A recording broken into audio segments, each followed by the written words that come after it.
When did you start writing? I'm sure in school you had to write things, but when did you start writing for yourself? Um, Geez, about the seventh grade, sixth or seventh grade. I had a newspaper when I was in sixth, seventh grade. What was it called? I don't even know what it was called. It was called, geez, that's a good question. I had a newspaper. I only had 10 copies of it because I didn't write each one out myself. You know, it was like 4 pages. You know, you fold the sheet in half and you have to write everything. Right. I'd have to copy everything. And I would pass it out to members of the Secret Seven. We had an we had an organization called the Secret Seven that used to meet up under our house. You know, under the crawl space under the porch. What would we do in there? We would eat kits and candy and drink Kool-Aid. That was our secret purpose, to drink Kool-Aid. I guess because your parents didn't want you to eat all that stuff, eat all that candy and stuff. So that was the real mission of the Secret Seven. So when I got to about the 6th grade and started this newspaper, so then in school, I think I put out 2 issues of a newspaper in elementary school.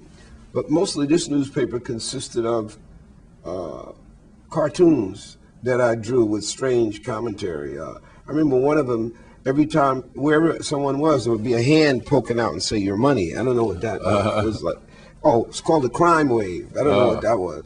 But people would be jumping off a diving board, going into the pool, and there'd be a hand coming out of there and say, "Your money." Or they would open the door and there'd be a hand coming out and say, "Your money." And I'm trying to figure out, what was that about? Why were you so concerned about robbery?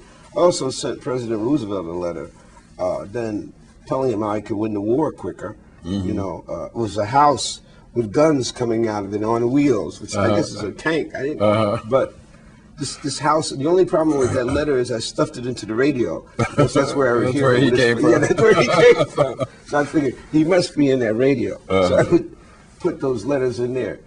And what was interesting is that I was wondering why my parents didn't tell me that you can't get to President Roosevelt in that radio. You got to mail it. But Especially your dad.